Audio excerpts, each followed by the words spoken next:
5 seconds. Good morning, and thank you for attending Toronto Police Headquarters. I'm Chloe Davies from Corporate Communications, and I'm here today to introduce Acting Inspector Hankid Signuff of Homicide. He will be updating you on the Bruce McArthur investigation. Inspector.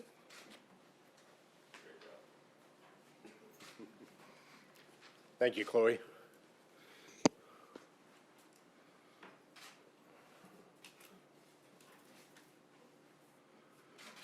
I was hoping I wouldn't need these, but thank you for being here. Good morning, everyone. As you know, on January the 18th of 2018, Bruce McArthur was arrested. He has been charged with 8 counts of first-degree murder in relation to the deaths of Salim Essen, Andrew Kinsman, Sarush Mahmoodi, Dean Lissawick, Majeed Kayhan, Skanda Navaratnam, Basir Faizi, and Kumar Kanagaratnam.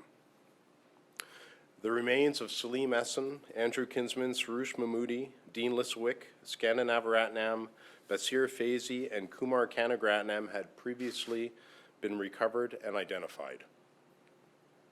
Over the last several months, members of Project PRISM, officers from Toronto Police Forensic Identification Services, Toronto Police Dog Services, along with members of the Ontario Forensic Pathology Services, have searched approximately 100 properties around the GTA for further remains. We are grateful to the property owners who have consented to these searches, as well as the media and citizens who have called in tips to help us identify these properties. Commencing on Wednesday, July the 4th, the ravine at the rear of the property located at 53 Mallory Crescent was searched. The search took place over the course of 9 days. Aiding in the search, and my thanks go out to officers from the Durham Regional Police Service and the Ontario Provincial Police. Human remains were located at several locations in the ravine and were brought to Ontario Forensic Pathology Services for examination and testing. I can now report that we have recovered and identified the remains of Majeed Kayhan from the ravine. Bruce McArthur is already charged with the murder of Majeed Kayhan, whom we allege was killed in 2012. Although the examination and identification of remains continues, we do not have any evidence to suggest that Mr. McArthur is responsible for anything more than the 8 murders to which he currently stands charged. At this time, we have no evidence to suggest that there are any further remains to be located at any further locations. The review of numerous cold cases and outstanding missing persons cases continues. Thank you. Hank, does this mean that you think it's just 8 now? When this all started out, there was much fear that this was going on for a long time. What are your thoughts now? Well, as I said, we're still looking at cold cases. There are a rash of murders from the 70s and 80s that remain unsolved. We're making progress on those cases, but right now we have nothing to suggest that Mr. McArthur is linked to any of them. So as far as we know, the first murder took place in 2010. There's 8 victims that we've identified, and I hope that it remains at just 8 victims. The remains of the other victims were found in those planters, the remains of Mr. Kayhan were found in the ravine. Does that strike you as odd or different? Like, why would do you think he would go through the trouble of, hiding the other 7 and just disposing of these remains in the ravine? Well, we do have some ideas about why that's happened, but I can't get into that here. What's the status of the tips that you've received since that search? They are still coming in, and that's part of the strategy and the investigative strategy and the media coverage. And again, I thank you guys for being here and for being at Mallory and giving us that coverage, because it does generate a lot of tips, and we are looking at those tips. They continue to come in, and we will follow up on them. But like I said, right now As a result of those tips, we have no further properties that we are immediately looking to search or no indication of any further victims. Hank, you revisited the 50. Why is it Sorry. important, even if you have already charged Mr. McArthur for Majeed Kayhan's death, why is it important from an investigative point of view to find his remains? It's important for the families, for closure, for the victims themselves, and for the community, I think, as a whole. It's been a terrible set of circumstances, and hopefully some healing can go on and some closure can be brought to the families. You revisited 53 Mallory. Would you revisit any of the other 100 properties to search once again? No, not at this point in time. Mallory was pretty unique. Obviously, we had found those remains there earlier in the year, and we went back there. We've been back there several times and kept on expanding our search. And I think that we're done now. I hope that we're done now, and there's nothing left to be found there. But any of the other properties that we search, we have nothing to indicate that anything like what we found at Mallory would be there. Just to clarify, when it comes to the remains that were found in the ravine, you said at multiple locations, are they all that Mr. Kayhan's, or you're still identifying some of them? Still identifying some of them, and like I said back in the winter, these remains are dismembered. So that's still an ongoing process with the Ontario Forensic Pathology Services to identify, I hate to say it, but bits and pieces and link them up, and whether they all link up to the remains that we've already recovered or whether they link up to Mr. Kayhan, we don't know yet. That's an ongoing process, but right now I have nothing to indicate there's anything more than the 8 victims. Have you spoken with the Kayhan family since the identification? We have, yes. And was there a sense of relief? And can you tell us a bit about how they're doing since the ID? Well, they're obviously it's a very difficult time for them. It was very difficult in February when we laid the murder charge in relation to Mr. Kayhan and had not recovered any of the remains. And of course, they were eternally hopeful that what's happened ultimately wouldn't happen. But they're very grateful, they're very thankful for the closure, and they're very angry. And they're angry at, I think, at the right person, which is Mr. McArthur. How do you I spent a lot of time at that address on Mallory Crescent, a lot of time in that neighborhood. Now that the investigation has wrapped up, have you spoken to the family that lives in their house? How are they feeling? Are they relieved? Are they, obviously shaken up by this? I think there's been some good coverage with that family right from the beginning.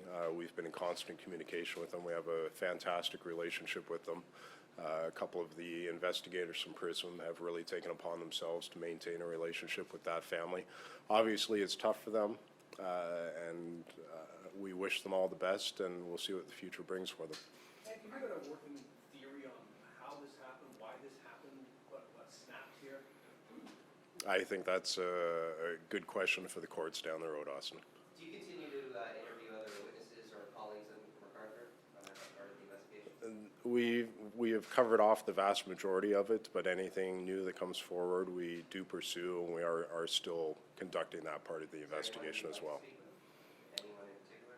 Or? Anyone who has any information who has not been in contact with us yet, I think I stated earlier, we've followed up on hundreds of tips and hundreds of leads, and anyone who has any further information whatsoever, give us a call, send me an email, call the tip line, and we'll be in contact with you and follow it up. Like I said, I'm still getting tips. I'm still getting tips internationally from different countries by email, and we're following up on absolutely everything. So we still have a lot of work to do. What about outside the GTA, when you're saying that there's no evidence now to suggest that there might be other remains and victims, alleged victims, that's for the GTA, what about the rest of the province? Well, I can't comment. Obviously, there's some outstanding missing persons cases and cold cases from around the province. We've created a pretty diligent timeline of Mr. McArthur's life. And right now, I'm not saying that there aren't any more cases outside of the GTA that might be linked, but right now we have nothing to link any of those cases to Mr. McArthur. So. Are you able to tell us by what mechanism you identified these remains? Was it fingerprints, dental records?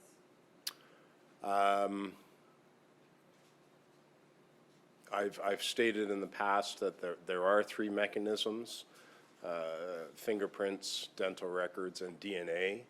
And DNA would take weeks, if not months, to complete. So having said that, I think you can draw your own conclusions about how the remains were identified. Given how exhaustive the search has been and this investigation has been, do you consider the fact now that you seem to think it stops at 8? Do you think this is a turning point?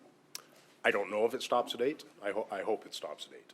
So we are focused right now on the court process as well and getting disclosure ready and getting the Crowns up to speed on the investigation and the evidence. So the investigation, I wouldn't say is turning, but it is definitely progressing. Have you seized any, say, tools or machinery from the Mallory Crescent scene that may have been used to dispose of the victims? I can't disclose what we've seized and what we haven't seized. So it's a good question, but sorry, I can't answer that. When is his next court appearance? Next week, I believe, Monday. Detective, so now that this sort of large part of the investigation is wrapped up, what are the next kind of major steps for you and your officers in this investigation? Well, like I've said, we're still focused on cold cases. We're still focused on outstanding missing person cases. Obviously, the missing persons process in Toronto is under review, and we're focused on the court process and disclosure, and like I said, getting the Crowns up to speed. And we've got some great Crowns assigned to the case, and we'll see what happens in court.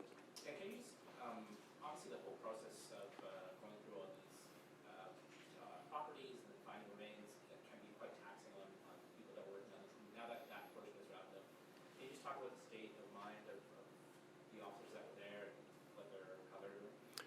It's very hard to describe, and I've been asked similar questions, and you're happy and you're content that you've found what you found and brought to a resolution some very difficult questions and gotten some answers for the families. But I think it's very hard under the circumstances and the tragedy of it all to be happy.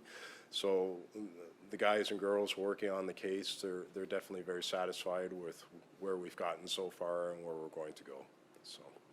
You're saying that you're receiving tips from abroad, so is it related to foreigners who disappeared in Toronto, or the other way around, if Mr. McArthur was traveling abroad and some nationals in those countries have disappeared?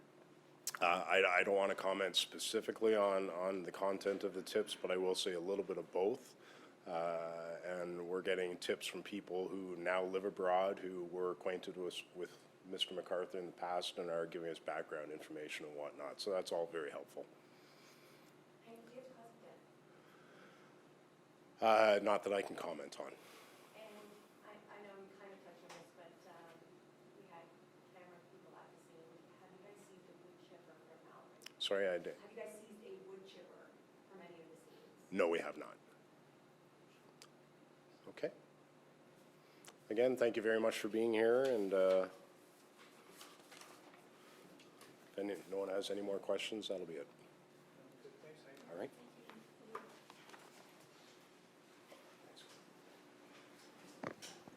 That concludes today's news conference. Thank you for attending.